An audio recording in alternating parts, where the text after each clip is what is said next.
Hello and welcome back to the channel. In this video, I am making cheese tortilla on the griddle. Now, I decided to make this video for two reasons. One, I'm diabetic, and so I should probably be limiting as much carbs as possible. And two, I actually hadn't seen anyone make this type of video yet on the internet, so I thought this would be a pretty cool idea. It's actually really simple, really easy. Now, I did read a few blog posts, and the blog post suggested that I put down parchment paper. Now, I actually did this video in two formats. One with parchment paper, which kind of worked out, which you'll see, and the second one without parchment paper at all. But you can see here, now I've got the griddle here on maybe medium to high or high heat, and what you see on the side there is I'm actually making some steak fajitas or steak tacos, whatever you want to call it. That'll be tomorrow's video. But what you'll see here, and this is time-lapsed down a little bit. This took a total of about 11 minutes. I time-lapsed it down to 8 minutes, so this happens relatively quickly. I've got two rounds of cheese. That's Mexican blend cheese, so it's got a few different types of cheese in there. At the end of this video, or toward the end, you'll see me do cheddar, mild cheddar. It's a little bit thicker slice, but you can see this is the first part. You put down 2 mounds of cheese, as much as you want, and then you cover it with parchment paper so the second side doesn't get fried over. But when I tried to flip it, it caused a little bit of an issue, and half of it wound up on the griddle instead. So as you can see here, it kind of worked. The flipping wasn't great. I wasn't committed to the flip, I believe, and so that was why I struggled with it. But you can see there at the top one has a nice little crispy edge there.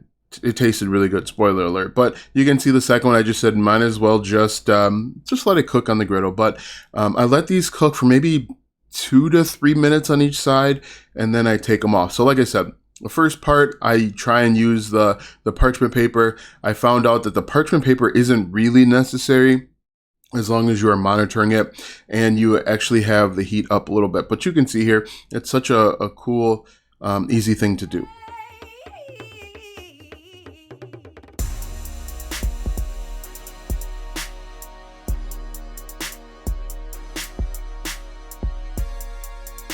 Take a look. It has that nice brown. It tasted really good, nice and crunchy, a little greasy, but you know, what can you expect? Cheese is greasy. Look at that side there. And that's when I realized that I could just cook it right on the griddle. You know, it's not gonna hurt at all.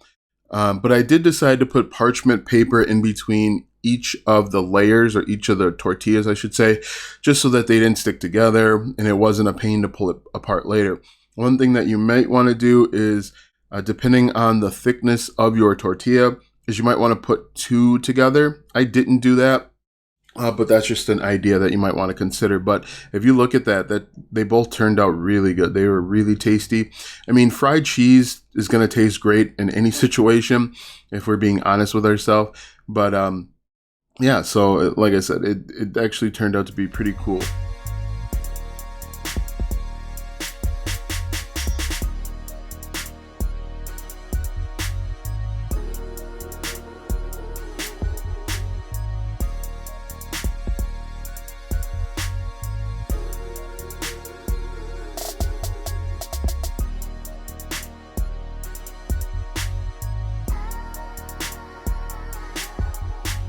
All right, you can see here I pulled off the first one. If we take a look, it actually turned out really good. A little bit of extra cheese that never hurt anybody. I ate that right off the griddle. It was hot. And then I put my finger there for some reason. I guess because I had the parchment paper there, I didn't realize it was still hot. But you can see crispy on both sides. Tasted really good. Nice, fried, even. You can see there. It looks really, really good. This is something I'm going to definitely do a lot because it doesn't take a lot of time. The actual cooking of it doesn't take a lot of time. This is something that can be done on a weeknight. Now it is, and I like to give the weather, it is about 40 degrees outside here in Wisconsin when I cooked it.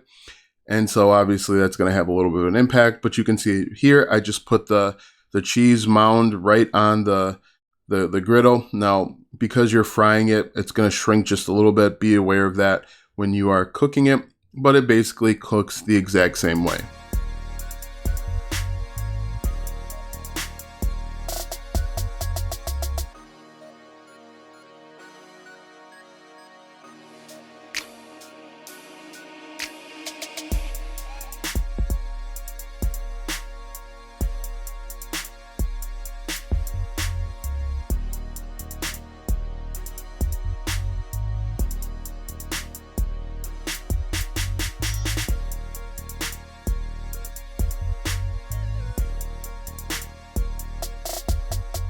All right, here I am going to come back with some mild cheddar cheese. You'll actually see the cheese pieces, I don't know what they're called, kernels maybe, are a little bit bigger.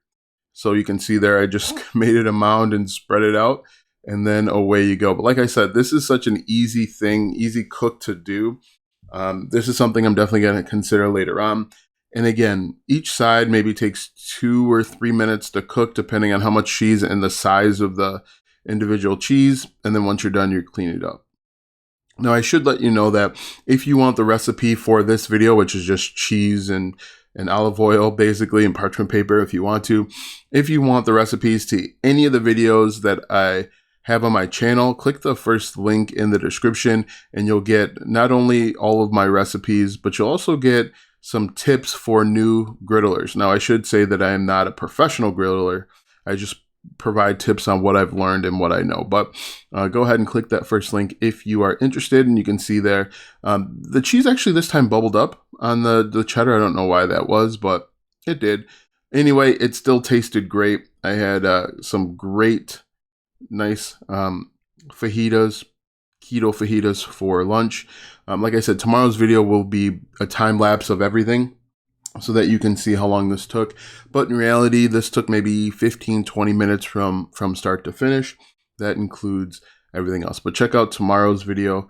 There's me. There you can see there it folds easy and crunchy. There I am. It's cold outside. That's me eating. If you ever wanted to know what it looked like for me to eat, you got a bird's eye view. But you can see here.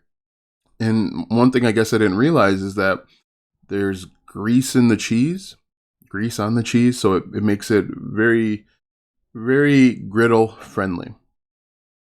So guys, thanks so much for watching. I sincerely appreciate it. Again, click the first link in the description if you want the different griddle tips. There's 15 tips there, and if you want all of my recipes. If not, be sure to like, follow, comment, subscribe, and share this on your social media platforms. If you have tips, tricks, and suggestions for me to implement when it comes to griddling, I am all ears. You can see there that I'm about to take this one off. But again, thanks so much for watching, guys, and you guys have a great day.